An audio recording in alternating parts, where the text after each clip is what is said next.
I hope you enjoyed your lunch and made new friends. Yes? Okay, good. Thanks, Daddy. All right. So for this afternoon panel, we have 4 amazing speakers. I'll tell you who they are in a little bit, but I want to begin by first introducing the topic, which is physical health after bladder cancer, challenges and solutions. We know that life after a bladder cancer diagnosis comes with many changes and surprises, and everyone's journey to recovery is different. So what we wanted to do is we wanted to bring together a panel that consists of many members of your healthcare team that are here to support you through that process. And so once again, you have their bios in your program, but what I'll do is introduce the speakers that we have and in the order in which they'll be presenting. Once we're done with all the presentations, we'll open up the floor for questions and answers. So what we're going to do, we're going to get started with Elizabeth Smith, who is a PA at University of Kentucky.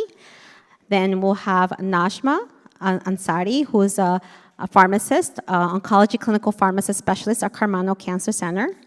And also joining us are not 1, but 2 wound ostomy nurses from Ohio State University. We have Christy Terrell and Miriam Quinn. And with that, I'm going to hand it over to Beth to get us started. I do have the clicker. Here you go.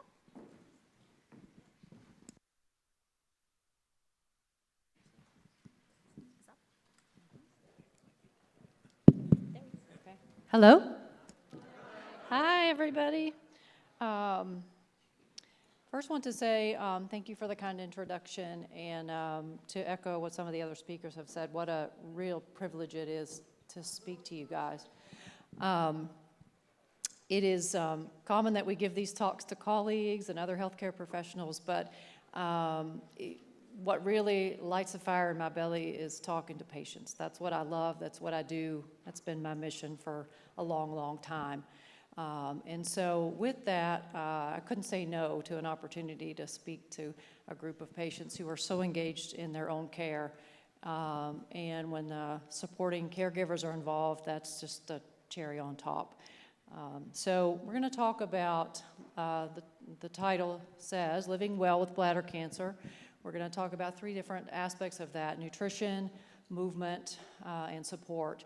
I have a passion for nutrition. I've spent a lot of time figuring out how to integrate that into not only cancer care, but everyday practice. But this is a perfect venue to use some of that to focus on what we're trying to do, which is living. So let's get into it. Why does nutrition matter? Well, we know we need nutrition for fuel. We need nutrition to help us feel stronger, more energized. But when you're in the midst of cancer treatment, your body's working really hard. It's got a lot of other jobs. Nutrition is core to helping you fight against your disease and be successful in that and reduce treatment side effects.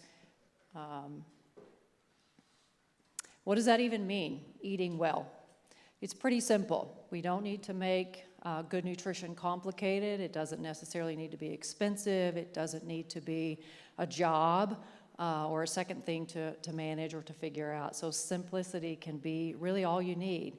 4 or 5 key points: eating the rainbow, colorful fruits and veggies, ideally 5 servings a day.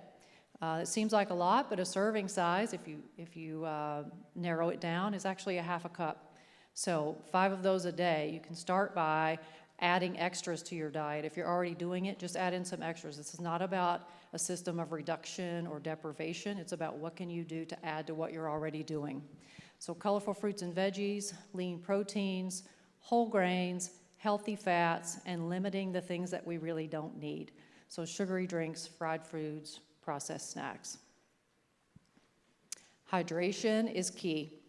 For everybody who has any experience with bladder cancer, bladder issues, any sort of treatment, side effects, urgency, frequency, bladder pain, those things are at the top of the list. It's human nature to not take in as much if your storage tank doesn't behave like you want it to. So we have to work against that and know ahead of time, how can we do that? We can't function without hydration. Every cell in your body needs water to function. So aim for 8 glasses a day. It can be flavored water. It can be herbal tea, broth, diluted juice. Staying hydrated is key to everything that you need for healthy function. Eating during treatment can be a real challenge. We see a lot of side effects with nausea, decreased appetite. Things that you used to like are not appealing anymore, or they don't taste the same. Textures may feel different. We even see some of these side effects with intravesical treatment, particularly with the chemos. I don't have an explanation for that, why we're putting something in your bladder that shouldn't be systemic but can cause nausea, but anecdotally we see that. So some tips for that are, smaller meals, different textures like soft foods. Smells can be a big bother. So eating things that are cold or room temperature. When you heat it up, that's when the smell comes about. So try colder foods or room temperature foods. Getting enough protein. This is kind of a soapbox of mine, and you'll see this all over basically every medical publication and social media site that's focused on health.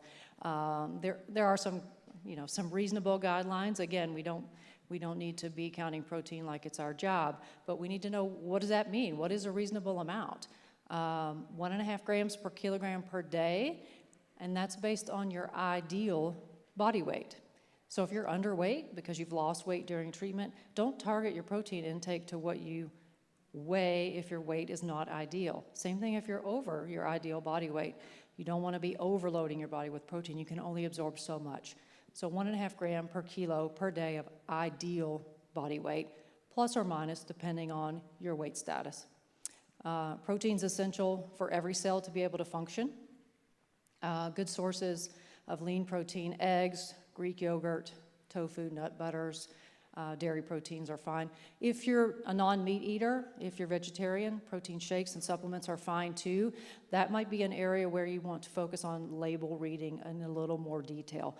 Some things that are pre-made can be heavily laden with sugar and some additives that you may or may not want. Some of those things can be really hard on your gut, so you may be trying to aim for one thing to improve health and actually causing another side effect. Adding protein to every meal and every snack, even in small amounts, will really help you get to that goal in a day. Digestive ups and downs. Everybody has digestive ups and downs, whether you have bladder cancer or not. The more birthdays we have, the more common that is. But during treatment, some of these can be so much more profound and quite disruptive to your quality of life. So basic approaches for constipation: cooked veggies, oatmeal, prune juice. What is that doing? Well, that's increasing your fiber. Drinking fluids, which also helps with gut motility and allows that fiber to move on out.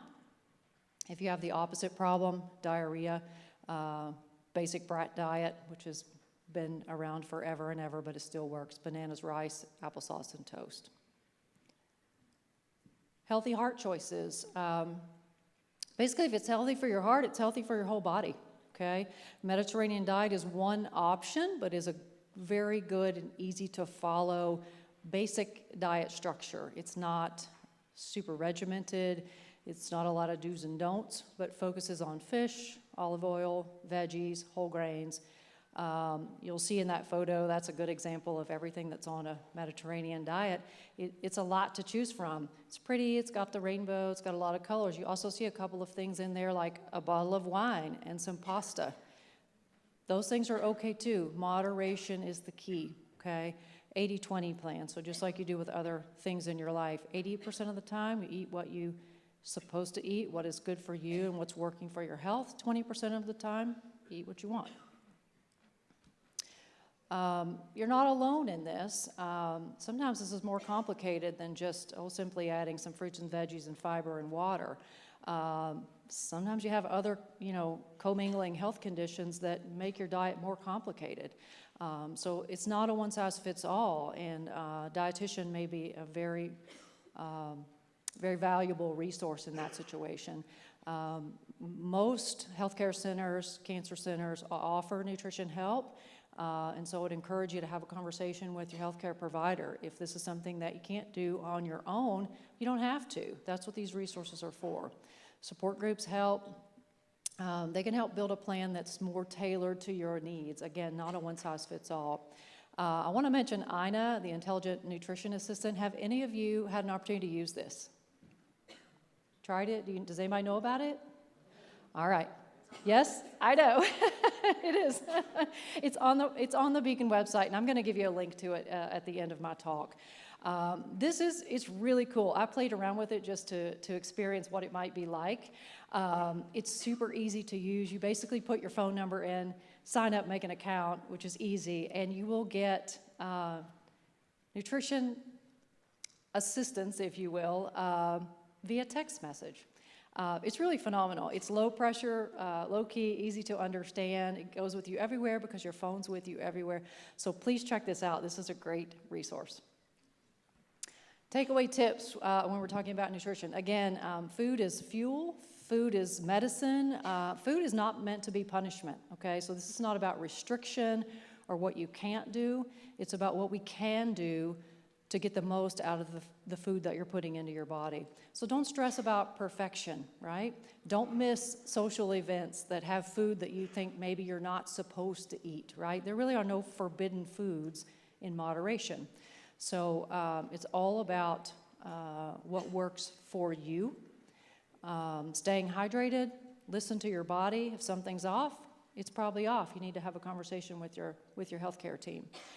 Reach out for help when you need it. And most importantly, you deserve to feel supported and to be adequately nourished no matter what type of treatment you're going through. All right, so we're going to move on to movement. This, again, is meant to be a basic, generalized conversation about movement. This is not about starting from zero and all of a sudden, you're training for the Olympics. That's not what we're trying to do. If you can do that, great. I probably have some patients who can do that, and that's refreshing to hear those stories, but it's not necessary to stay healthy, to be overly embedded in an aggressive physical activity. Gentle movement is often enough. Why does it matter? Well, it's important for managing treatment side effects, fatigue, constipation. It helps your mood. You have more energy. Sleep is better when you're consistently physically active and moving your body, supports bladder function, and it's better for your overall recovery, both physical and mental health. What counts? Everything. If you're moving, it counts, okay? You don't need a full gym in your house. You don't need a gym membership. If you have that and want that, have access to it, that's great, but it's not necessary. Walking, stretching, light yoga, gentle resistance exercises, even short sessions.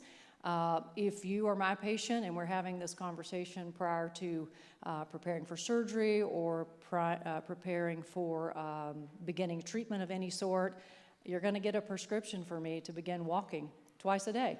15 minutes, 10 minutes, I don't care. Whatever you can do something. It's important.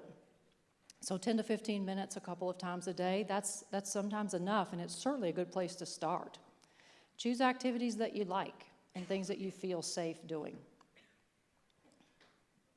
Start slow, listen to your body.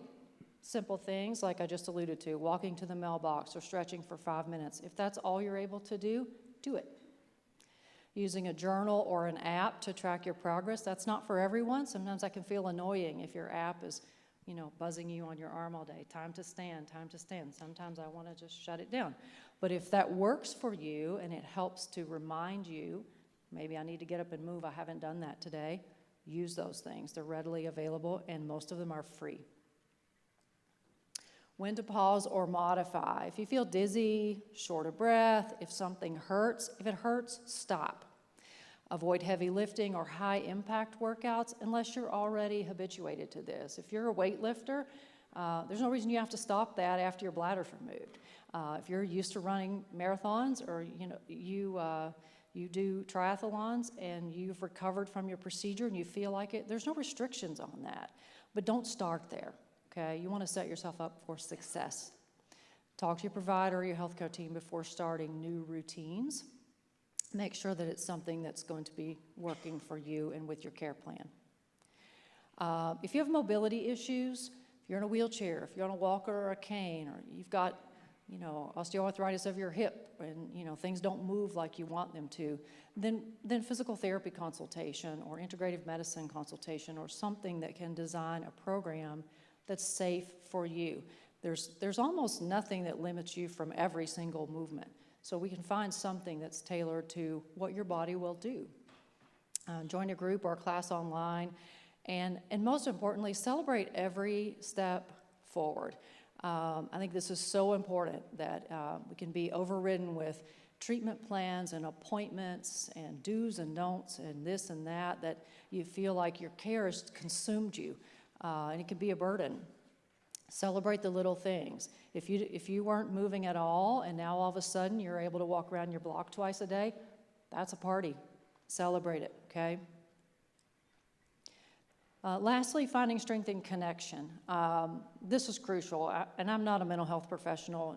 That's not what this is about, but just about the strength of connection to community. That's one of the coolest things about Beacon. I'm fairly new to being actively involved in this organization, and it's such a tribe that this is what it's all about. How many people in the room feel like their treatment path is better because they have connection to community? Yeah, 100%. Of the people in the room who are healthcare providers, how much easier is your job when the patient has somebody with them who can advocate and help them understand?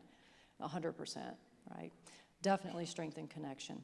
Why does it matter? Well, it reduces stress and anxiety. You feel understood. You're less likely to isolate, which can lead to depression, and encourage each other with healthy habits and emotional healing.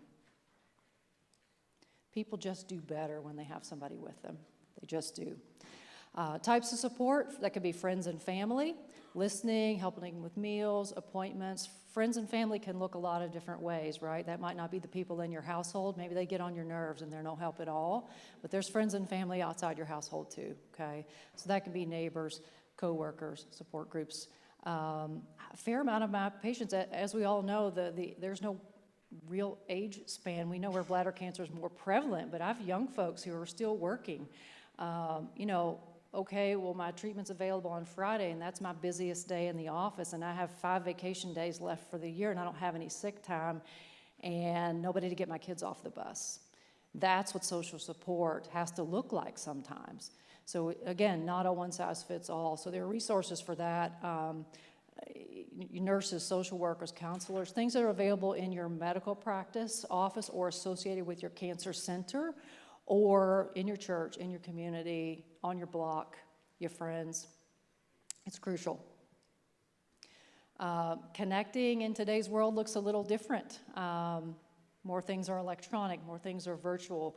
That works for some folks they don't. Guess what? Talking is still cool. So if you like face-to-face, that's what you need to be doing. Sometimes you can't do that.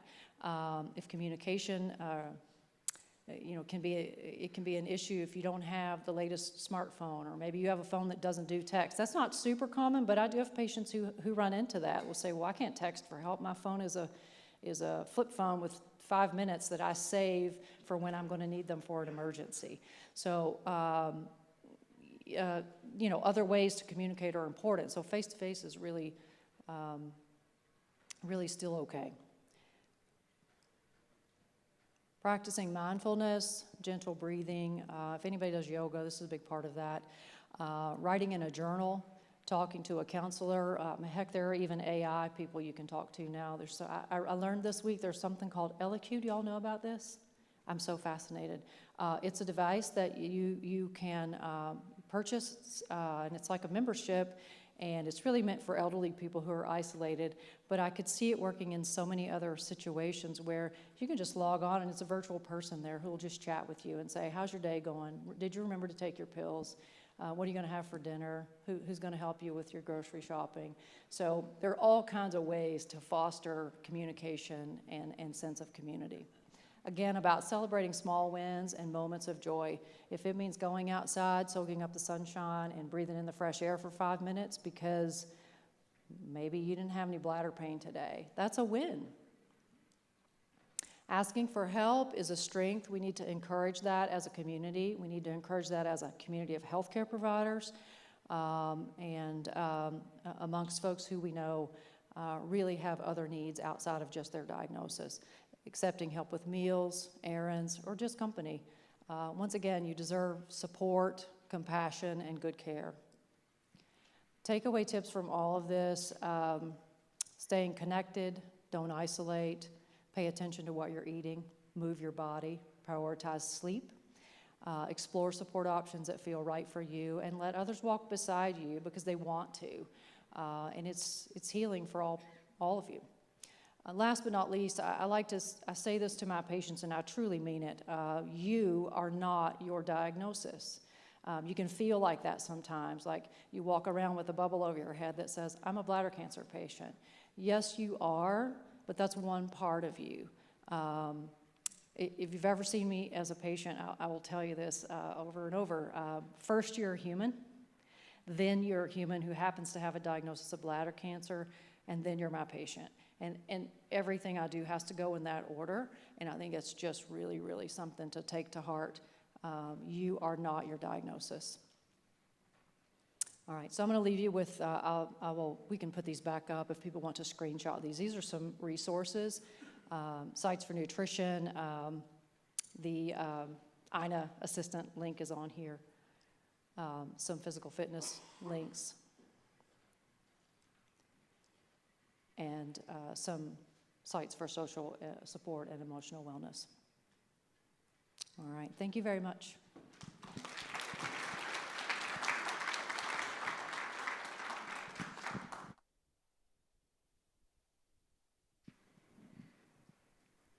Hello.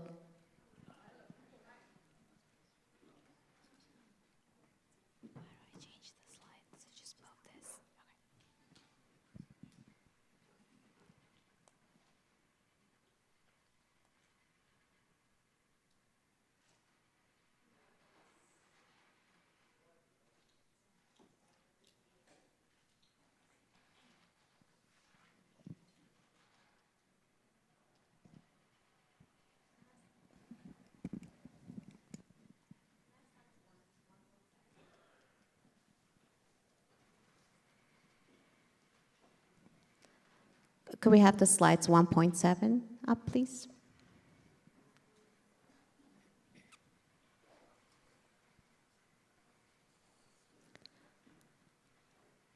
And while we get your slides up, Najma, there it is. Okay. All right. Well, Perfect. I'll hold my question for later then. All yours. Thank you.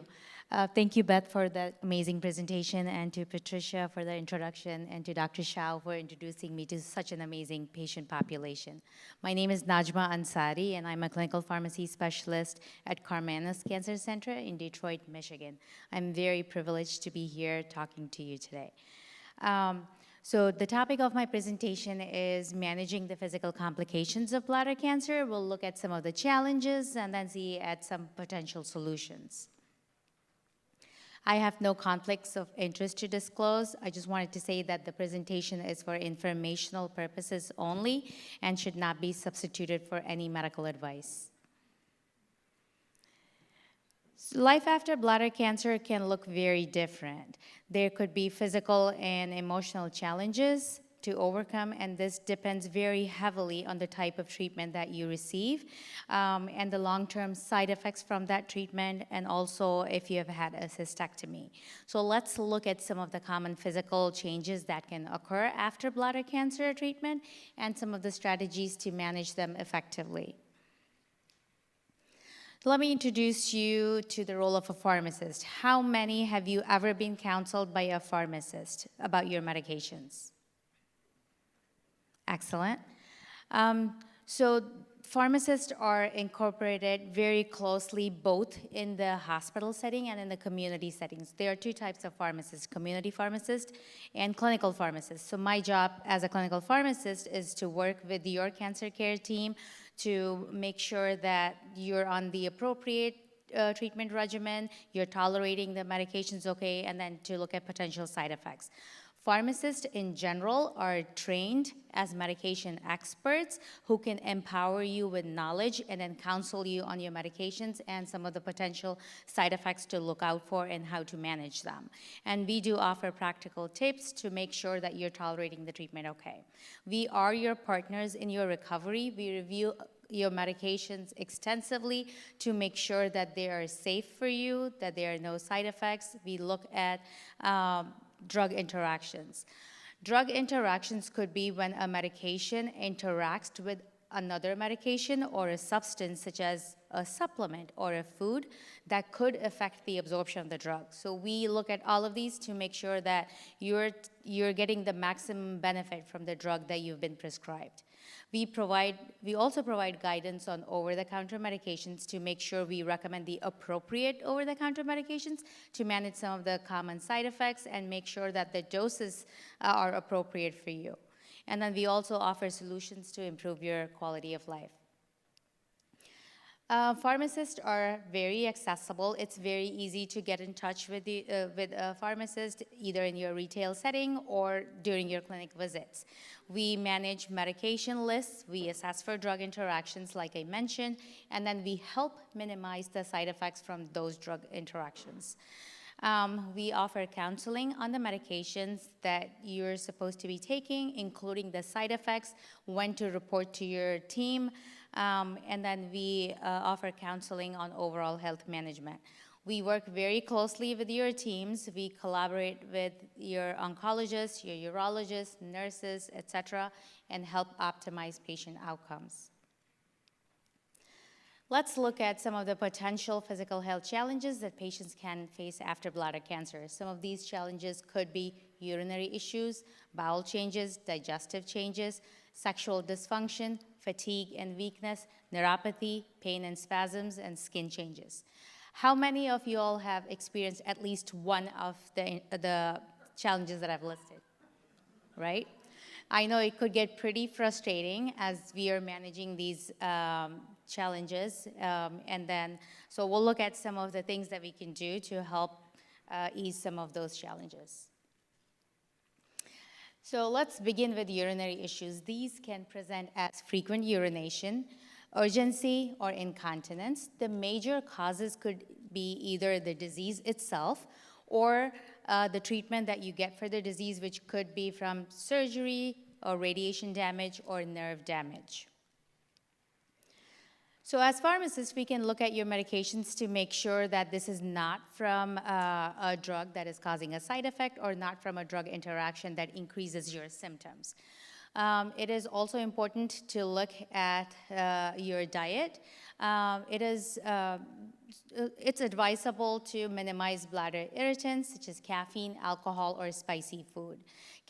Coffees and teas are diuretics, meaning that they extract water from your body, causing you to pee more. It is recommended to limit the caffeine intake, or just to, if you have to take it, maybe take it during the earlier part of the day and not close to bed. Also, it is recommended to limit fluids a few hours before you go to bed. Certain behavioral techniques like bladder training exercises and pelvic floor exercises can also help strengthen the bladder muscles. Also, if you've been diagnosed with a urinary tract infection and you've been given antibiotics, it is very important to complete the entire course of the antibiotic to help prevent the infection from coming back. Next on the list is a bowel dysfunction, which can present either as diarrhea or constipation. Causes could be from radiation-induced damage to the tissues. It could be from medications. Pain medications such as opioids are notorious to cause constipation. Certain chemotherapy medications can cause diarrhea. And then having a neobladder or a new bladder can itself present as a bowel dysfunction challenge. So if you have diarrhea, it is important to look at the potential causes for the diarrhea. Is it the diet? Or is it something new that you ate? Or is it starting a new treatment that you've been prescribed? As pharmacists, we can review the reasons that you may be having diarrhea and then can offer advice on how to appropriately use anti-diarrhea medications such as loperamide. It is also important to replace the fluids that you've lost, and it's important to keep up the electrolytes. For constipation, it's important to take fiber supplements and then augment that with stool softeners and laxatives. Equally important is to increase the fluid intake to ensure that you're hydrated well enough. If your symptoms get worse, then it's very important to report symptoms such as abdominal pain or severe constipation, which could indicate an underlying bowel obstruction. So it's important that you stay in contact with your healthcare team, let them know the improvement or the worsening in your symptoms.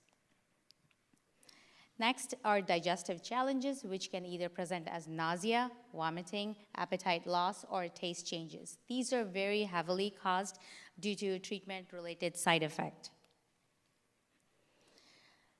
So augmenting your diet by taking frequent smaller meals can be easy on your digestive system. Staying hydrated helps with the overall digestive process, making sure that you're taking enough calories in the form of lean protein and fiber to prevent that constipation. Knowing how to appropriately take your nausea medications is very important. Also equally important is making sure that you're taking nutritional supplements. If you're unable to swallow, then there are liquid nutritional supplements that we can recommend. Next on the list is sexual dysfunction. This can present as either erectile dysfunction, vaginal issues, or painful intercourse. In men, the causes could be because of radical cystectomy, radiation-induced damage to the nerves or blood vessels. Women can have dryness because of the radiation that they have received. Women can also experience surgical menopause or pain due to tissue removals. And a cancer diagnosis in itself can have a potential impact in the physical and the emotional well-being of the person, leading them to experience changes in the body image. So as pharmacists, we can look at your medications to make sure any medications prescribed for you to manage ED are safe and appropriate for you to take. We can also recommend other strategies such as vaginal moisturizers, lubricants, and then discuss hormone replacement if appropriate for you.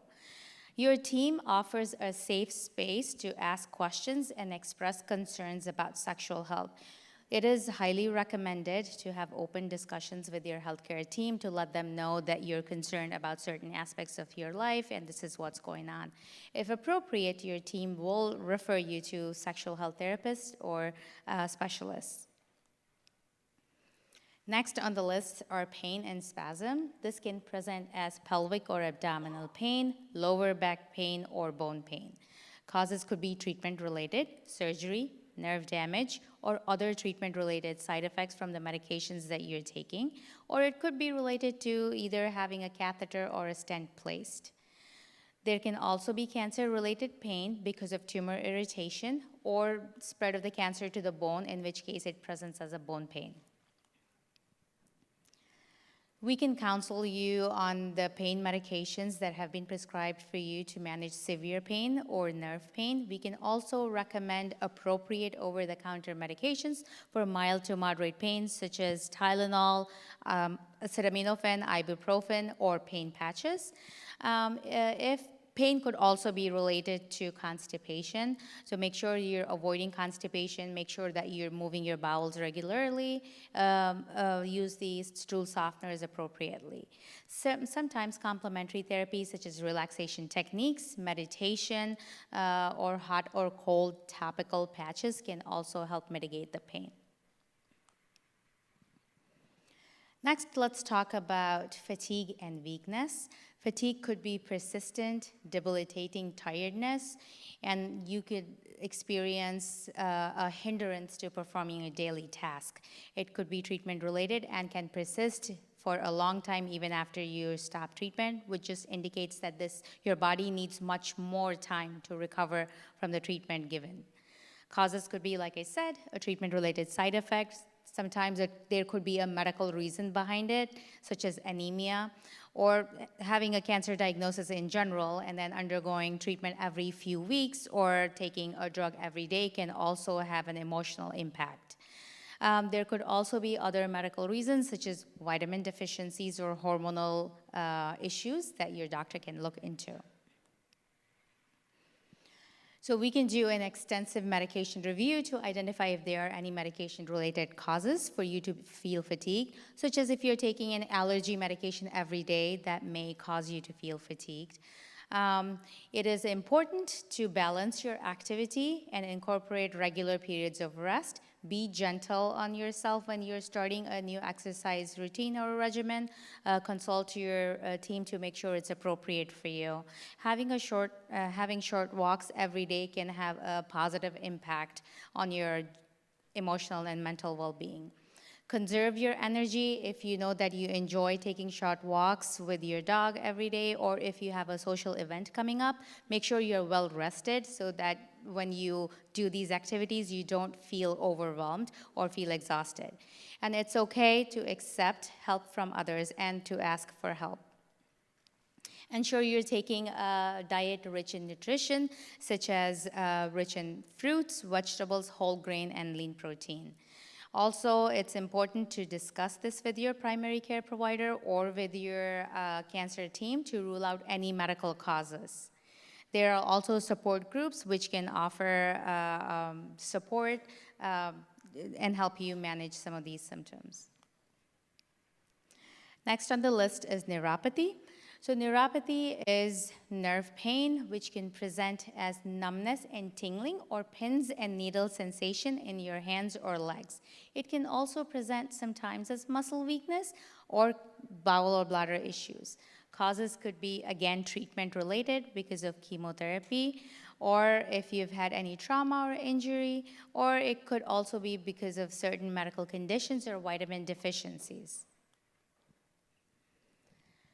So if there is an underlying medical issue, controlling that medical issue could help decrease the neuropathy. For example, if you're a diabetic, uncontrolled blood sugar can lead to what is called as peripheral neuropathy. So controlling blood sugar then in turn helps manage the neuropathy. If you have vitamin deficiencies, then supplementing that vitamin helps as a solution to neuropathy. Making positive lifestyle changes, such as quitting to smoke or limiting the amount of alcohol intake, can also help with neuropathy. If you've been prescribed medications to manage neuropathy, make sure you talk to your primary care team or your care team or a pharmacist to ensure you know how to take the medications appropriately and you know when to expect to start seeing results. There are certain topical treatments also available to manage neuropathy, and as always, it's important to report any worsening symptoms to your care team. Sometimes, if okayed by your care team, physical therapy and acupuncture can also help. The next on the list are skin changes, which can present either as skin rash, change in skin color, increased sensitivity, dryness and itching, hand and foot syndrome, or nail changes. Causes could be, again, treatment-related. So it's important if you have skin changes or dry skin to use a moisturizer and be consistent with it. Talk to your team about the appropriate moisturizers for you and then make sure you're using fragrance-free moisturizers. Use sun protectants such as a sunscreen with an SPF of 30 or better every time you go out in the sun. And then if you have sensitive skin, make sure you wear loose-fitting protective clothing over it. It's important to use warm water, not hot water, to wash yourself, and then use a mild, unscented soap. Pat skin dry instead of rubbing it. And for those who have hand and foot syndrome, which is just a fancy word for a chemotherapy side effect that can present as excessive drying of the skin or peeling or nail changes, Your team would recommend a thick, fragrance-free, urea-based moisturizers. Wear comfortable footwear and avoid exposure to hot water. Let's put these solutions into practice. Take care of your survivorship program. Talk to your team ideally before starting a new treatment to develop a survivorship program which incorporates talking about any long-term side effects from the treatment that you would potentially be receiving or must have received in the past.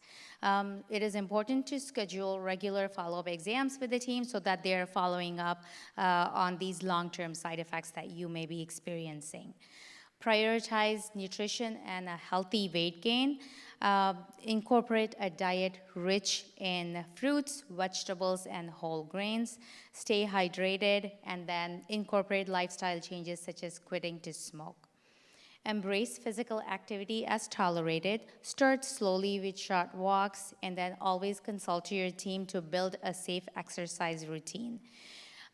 For those experiencing urinary symptoms, incorporating pelvic floor exercises such as Kegels can have a very positive impact. It's also important to be aware of your mental and emotional well-being and then connect with other bladder cancer survivors through programs such as BCAN. Seek professional help and counseling and practice stress-reducing techniques. Open communication with your care team about the side effects that you're experiencing or about your mental well-being. Advocate for yourself. Talk to your doctor about any lingering side effects that you may have. To highlight the role of a pharmacist, we are a resource beyond filling your prescriptions. We do extensive medication reviews to make sure your drugs are safe and appropriate for you. We help manage the symptoms that you may be experiencing because of your diagnosis of cancer or because of the treatment that you received. We offer helpful tips on supportive care and then for overall health and wellness. Some key takeaways from today's presentation are physical recovery is a marathon, not a sprint. Be kind and patient to yourself. Speak up about any new or worsening challenges that you may be experiencing. You know that you're not alone and are a part of a team that includes oncologists, nurses, urologists, pharmacists, to name a few. And please remember that your pharmacist, be it a neighborhood pharmacist or the clinical pharmacist, is a key member of your healthcare team, ready to offer support and offer practical solutions. These are some of the resources, including links to build a survivorship care plan. Thank you so much.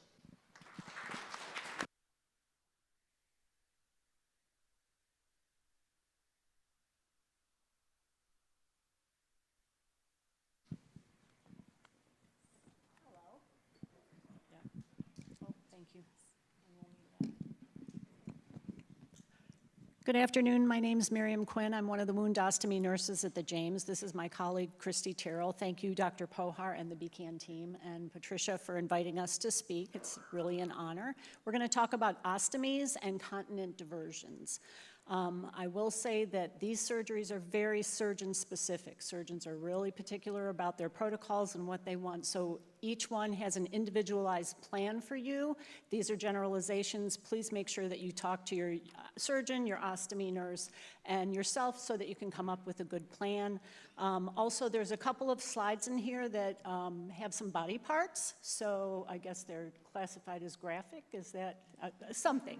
I was told to give you a heads up that there might be something in there that perhaps some people haven't seen.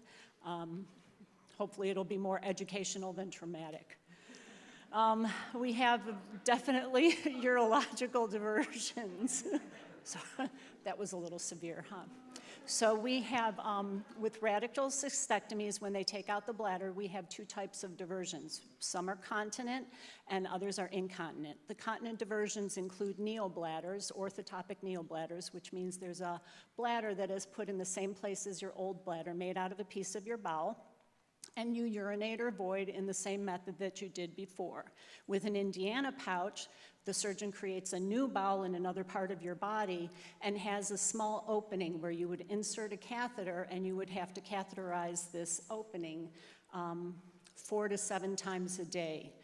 These surgeries are very specific to you. We're not going to do too much because we don't have a lot of complications that arise with those that the nurses would have to take care of. These would be very specific to your surgeons. The incontinent diversion is an ileal conduit or a urostomy. The surgeon takes a segment of bowel and connects the ureters, the 2 tubes from your kidneys, to this section of bowel, puts your digestive system back together, and then externalizes that piece of bowel so that it gives a conduit or a tubing piece where the urine exits out of your body. So in this way, you would have to wear a pouch on the outside of your body for the rest of your life. This surgery is actually the most common with all of the radical cystectomies. Some of the continent diversion post-op complications, again, these would be managed more by your surgeon and your medical team. Urinary leakage and incontinence, particularly nighttime incontinence with the neobladders. Sometimes if you cannot void, if you've got retention of the urine, you may have to insert a catheter to release the urine from your body with the neobladder also. And again, these complications will be managed by your surgeon and your medical team. So this is an image of how the surgeon would create a urostomy or an ileal conduit. He takes a portion of your small intestine, usually, sometimes the large intestine is used, moves it out of your digestive tract. Interesting, I see a lot of raised eyebrows. Moves it over, puts your digestive system back together, and then on the image on the right, you'll see that the 2 tubes from the kidneys, the ureters, are connected to this piece of intestine conduit, and it's put on the outside of your body. Most of the time it's on the right side, and then you'll have to wear a pouch on the body. This is our graphic pictures. So these are actual pictures of a urostomy or an ileal conduit. It's called ileal because that's the small intestine, or a part of the small intestine called the ileum. So you can see there are different versions, different shapes of the ostomies, just like everyone's arm is a little bit different. Your bowel will look a little bit different on the outside of your body, and these are some examples of pouches that you would wear or appliances on the outside of your body. Common ostomy post-op complications. Pouch leakage or wear time, especially right after surgery, your body's going to be changing. You have swelling initially post-op. A lot of times people will lose a significant amount of weight after surgery, 10 to 20 pounds, so we have to adjust your pouch. Peristomal skin breakdown. If your pouch leaks, then the skin can get irritated from the urine. Sometimes medications in your urine will cause problems. And another one is a peristomal hernia, where your muscle wall extends past the opening and it causes a hernia that can cause some complications. Pouch leakage and short wear times are most common in the first 3 to 6 months after surgery. Again, it's because you have a lot of swelling after surgery. Then after the swelling subsides, your body has changed. There's a lot of weight loss, especially in the first 6 to 8 weeks after surgery. Ideally, we want a pouch to last at least 3 days. We consider 3 days to be good wear time with a pouching system. If you're changing your pouch every day because it's leaking, you need to talk to an ostomy nurse, and we need to address this. Common causes of pouch leakage. Common causes of pouch leakage are improper sizing.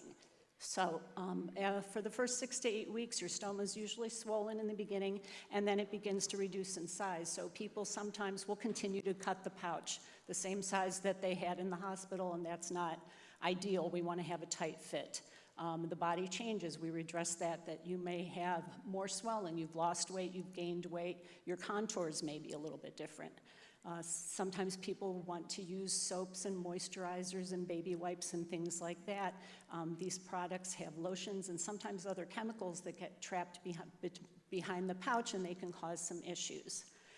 Allowing the pouch to overfill. This is a big one because that wafer, the barrier that's against your skin, if you continually have urine on it, it's going to break down a little bit quicker, and then you've got problems with leakage. This is a short video that shows you about pouching. Essentially, for those of you who are mechanically inclined, you're making a gasket on your body for this pouch.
And I'm going to transfer this over to my colleague, Christy, for the rest of the presentation.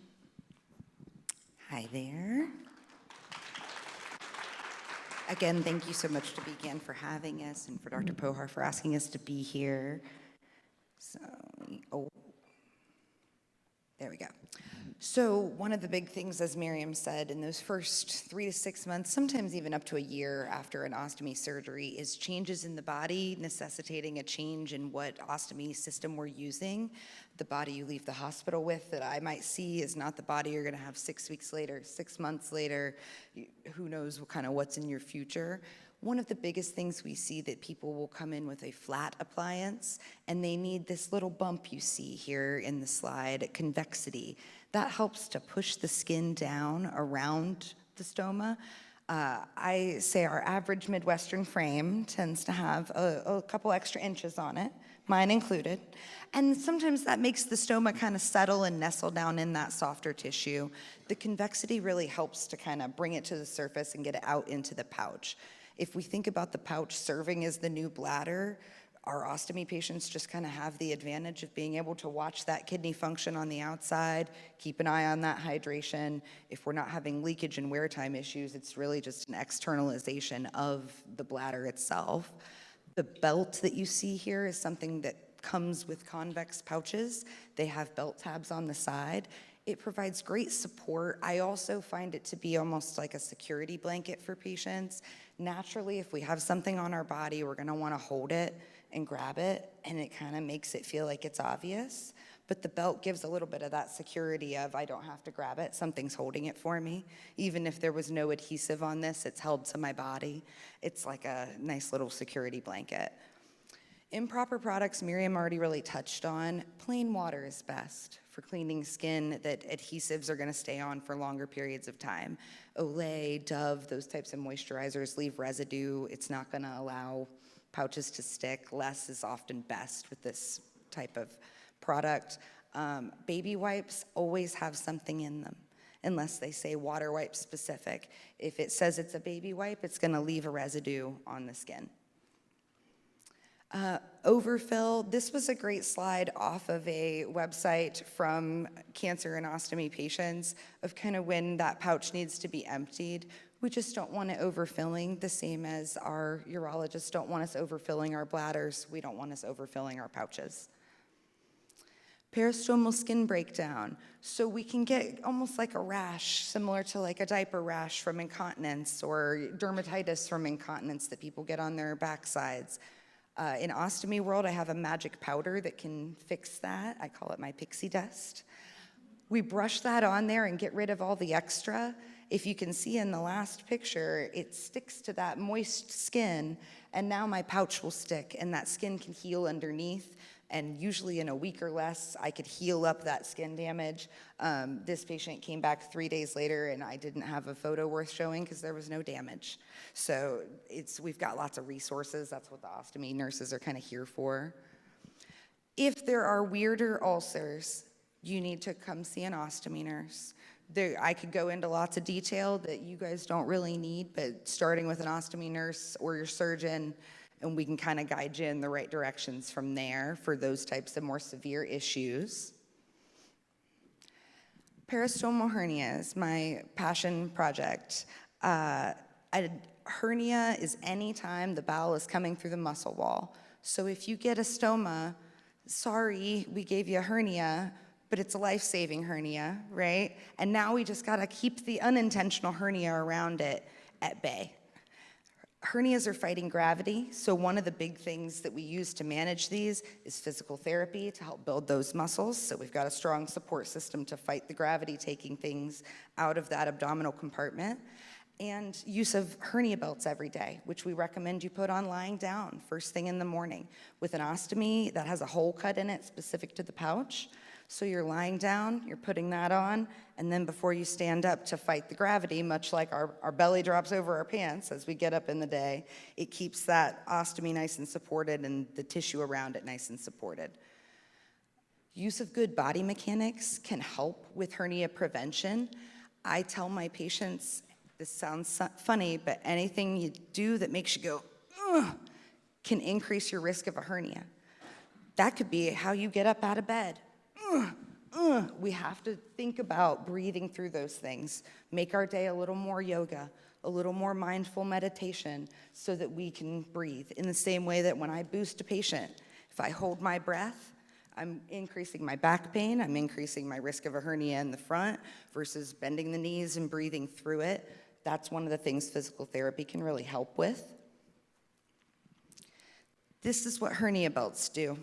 It's the best visualization I have. It was an accident. His wife was back there the whole time, you guys. You couldn't tell till he had a hernia belt on, holding that hernia back, applied, laying down with the gravity being contained when he stood up. She was back there watching the whole time. She just was blocked by that hernia. These compression belts are the best thing. 1 out of 2 patients will have this by the end of the first year with a stoma because we naturally create an opening. Coming to see your ostomy nurse, getting fitted for a custom belt, that's your best bet. In summary, use those available tips and tricks, and when in doubt, reach out to your ostomy nurse or your surgeon for more detailed, custom to you information. And that's it.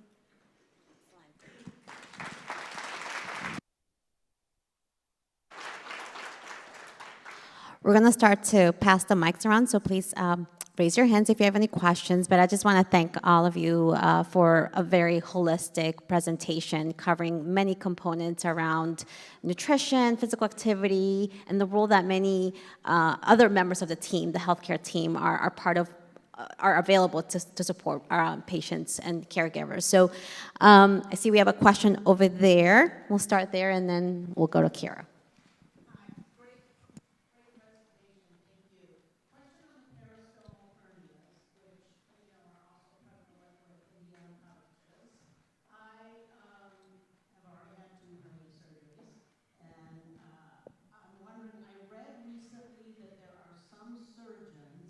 That are now using permanent mesh when they do an ileal conduit or a repair. I think it was Chicago, maybe Northwestern, balancing the infection risk reward to prevent repetitive hernias. Are you familiar with that at all, or any thoughts on that? So there's a lot of research on trying different approaches for fixing peristomal hernias, and there has been for quite a while now. And here I am telling you about hernia belts. Just to be realistic about my personal thoughts are it's very hard to make an open hole in a slippery space and expect nothing else to get through. Right? That would be true in anything in life, that it would be very hard, and especially in a space where the pressure changes and where you might have other surgeries and you may swell and we can't have a really predictable space or a predictable environment. I do think controlling that environment initially, our body loves compression. It's why we control swelling after heart surgeries by putting compression socks on. So I think taking advantage of the compression garments that are out there after hernia repairs, those types of things are probably more statistically significantly positive right now than the various types of mesh and various surgical techniques that have been tried, because the odds of recurrence seem to remain fairly stable across all of those studies, whether it be permanent or absorbable meshes. There's really a lot out there, and it all seems to be very similar stats. Yeah, of course. Hi, thank you. My name is Kathleen. I have a couple questions. Liz, does seltzer water count as water, or in the 8 glasses a day? No, it's not Liz, Elizabeth. Say it one more time, I'm sorry. I'm sorry. That's Does seltzer water count as a glass of water? Absolutely. Oh, it does? Okay. I just was wondering about that. Yes. I also wanted to make a comment about leaning on people to help you during your time of convalescence and everything. I think people are very quick to forget, and they think after a few weeks you're fine, and they don't ask you anymore, which I have found after several surgeries and stuff. But I think that's just the human nature of people. Or maybe it's just my people. I don't know. And the other question was about the, I never change my appliance unless I take a shower first. Then I don't have the impulse to wipe it off, to put soap on it, to put cream on it or anything. I just let it, the warm water rinse off. And I have had no rashes or anything in 4 years, just as a point of interest. That was all I have to say. Thank you.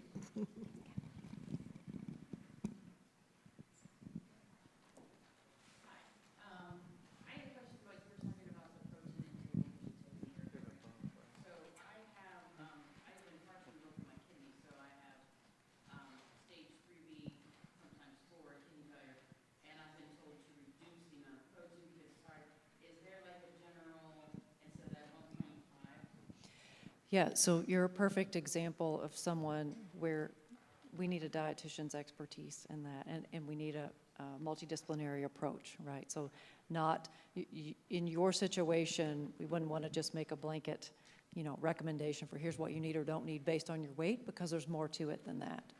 Right. Right. I'm trying to find a dietitian that knows what Indiana pouch is. And that's not easy. You need a panel. You're a nephrologist, a dietitian, all the things. Yeah. Yeah, several of them, they're like, they don't know what's coming. Do you have a cancer center close to you where there may be an oncology-focused nutritionist on staff? I live in Cleveland, so I bet you do. That may be a good place to start.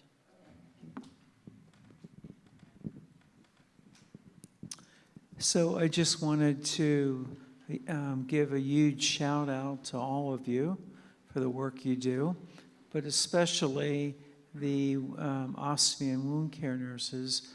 I wondered if it's a standard of care before people undergo cystectomies that they consult you to do measurement and location prior to surgery. So we do have an ostomy clinic at, am I allowed to say, okay, good, Martha Morehouse Plaza.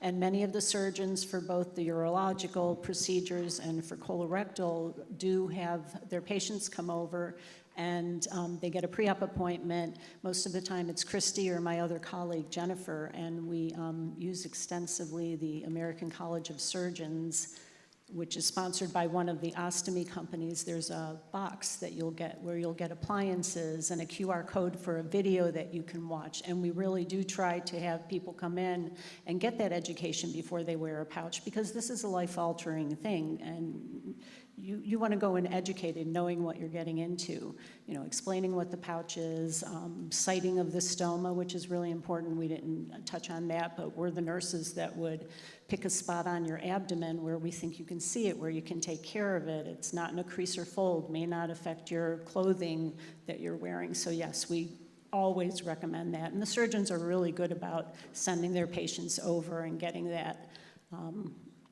information and education.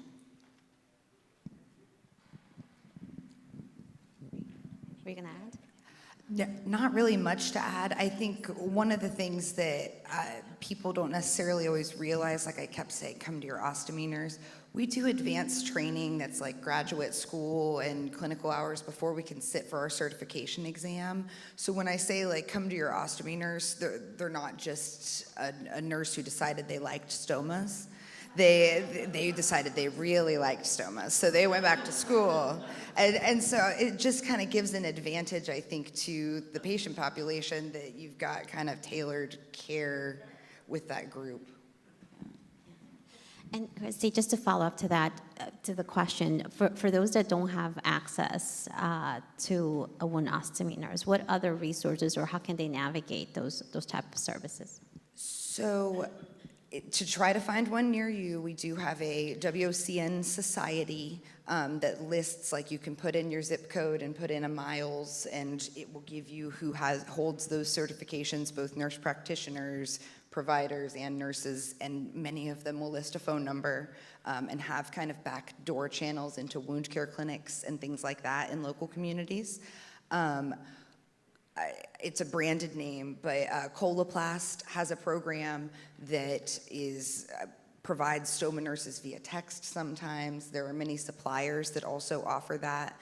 And then there's the UOAA, which is the United Ostomates of America Association, and they're a great resource for kind of finding connection.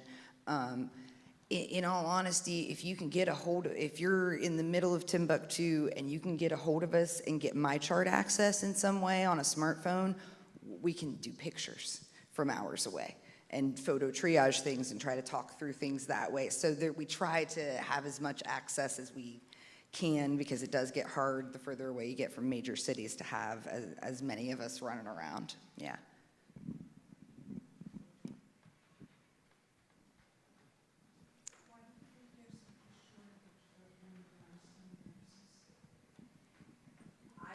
Why do you think there's such a shortage in ostomy nurses? I think that was the question.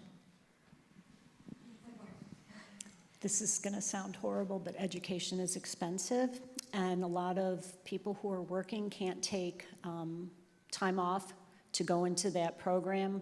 You know, they have to do a didactic program, and then they have to do clinical hours, so it's 200 plus hours, and then it's very expensive, so people can't take time away from work. So many of the major hospitals do have programs where they support that, and they'll give you tuition assistance for that, and I think we're really trying to push that at the James now, because there is a shortage of ostomy nurses, and we do probably 300 to 400 ostomy surgeries a year just at the James, which is 300 beds, and there's a great need for it. And you know, this is a lifetime commitment that you've got, and you need support. So you're absolutely right, there is a shortage of ostomy nurses.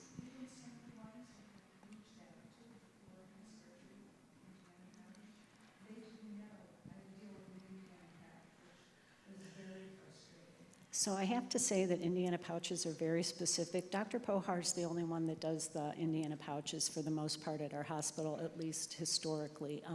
It's a big surgery, it's a complex surgery. They're seriously artists.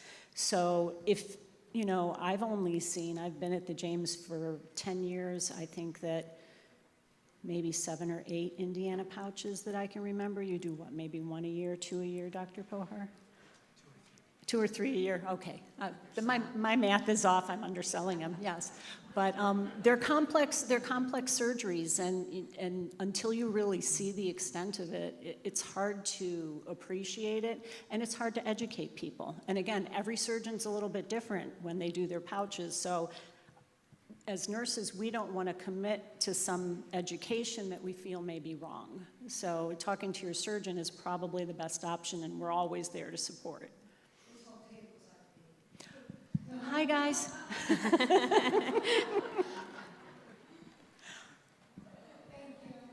And my one other aside too is that the value of that certification needs to be recognized probably a little bit better among different systems. I think where I am currently, it is extremely valued and extremely recognized, and that reflects in a multitude of ways.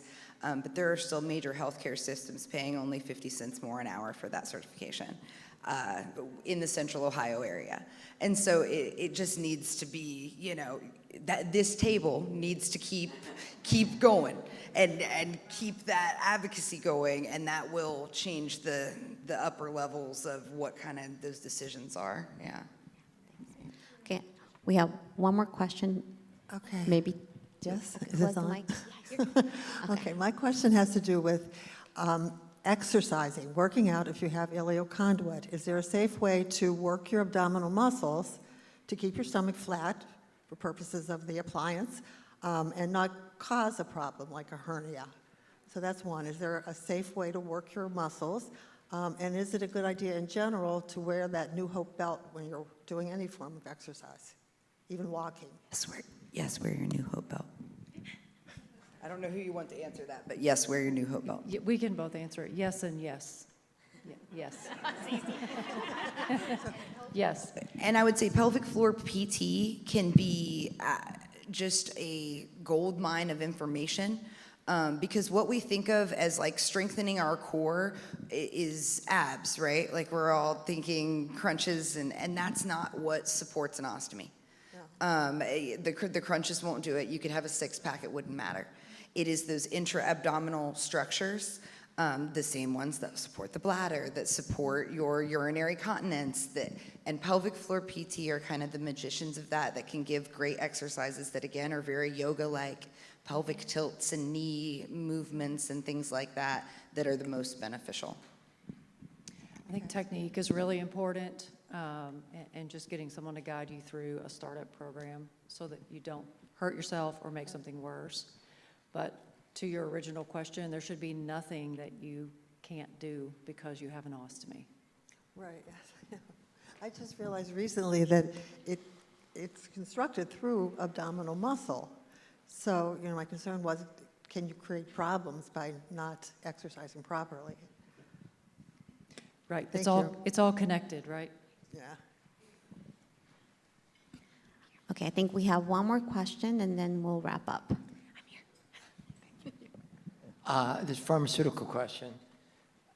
My team, for various reasons, interested in me paying attention to neuropathy, but no one has ever mentioned muscle fatigue and bowel irritation or issues as being part of neuropathy. That's always been Nerve-related. fingers and toes. Can you elaborate a little bit more on that? So what I meant was that nerve damage can also lead to muscle weakness and muscle fatigue, and then can also lead to irritation of the tissues. That's what I meant when I put that on the slide. Does that make sense? Nerve damage. Okay. Yes. Okay, go ahead. We have time for one. So clearly heard that less is more and plain water, but what do you advise relative to shower, with or without appliance? Whatever you want. Seriously, I use a lot of analogies when I'm doing my teaching. I always say putting on a pouch is like baking cookies. You have a basic recipe. Clean the skin, cut the pouch, or have the new pouch and put it on. If you prefer to take the pouch off and shower and have your new pouch ready to go, you can do that. If you prefer to shower with the pouch on, that's perfectly fine. You can pat it dry. Most people do like to shower at least every day, sometimes every other day. You can shower with that pouch on. Just pat it dry, a dryer on a cool setting. But it's totally up to you. As long as your pouch doesn't leak, your skin's okay, we're happy for you. Sure. As long, but just showers, no baths, without a pouch. The water running over the stoma won't hurt anything, but we don't want any dirty water being introduced. It goes right up to the kidneys, but whatever works for you. There's never one size fits all. Thank you.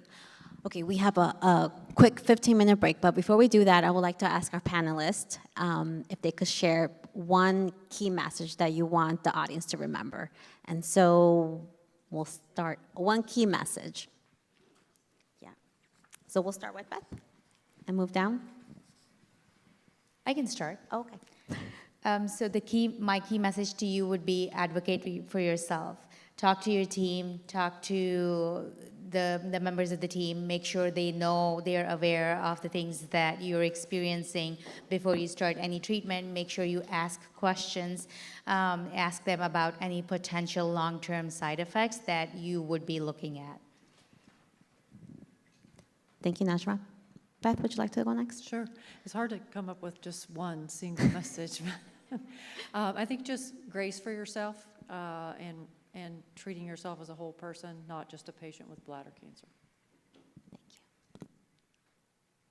I'm going to steal your hot thunder a little bit, but there is an ostomy support group that the James has started here in Columbus. If you're struggling, if you need someone to talk to, I think a lot of people feel isolated once they have a pouch. They don't want to go out.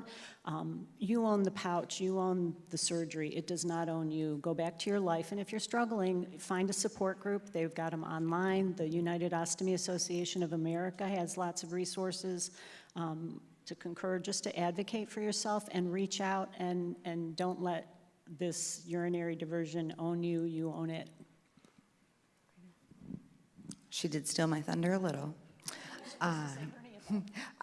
My big takeaway is very similar, that if you have an ostomy or you're going to be getting an ostomy or another type of urinary diversion and you feel like you're not going to be able to live life the way you want to, you need to come see me. That's my takeaway. The Auburn kicker on College Game Day a couple weeks ago shared his journey with his ostomy and his ostomy nurse. One of these starting players for the U.S. women's rugby team has a permanent ostomy. There is nothing you can't do with one of these. Had to figure out some scuba diving. These pouches pressurize, you guys. We figured it out. He went. Please just know it's not end of world in any capacity. It's the beginning of a whole new journey for you.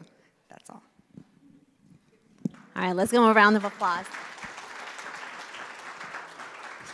Yes, Mary Frances. You come see me over here. And there are flyers outside as well for the support group. Don't be shy. At first I was like, what? And actually I have a friend who's a OBGYN, and she looked at me and she said, Howard, normally women go for pelvic floor, but it does help for men. It's not uncommon for men to use pelvic floor support. So don't be shy. It really has helped. Thanks for sharing that. All right, well, we'll be back in 15 minutes with our clinical trial session, which will start in about, 15 minutes. See you soon. Thank you.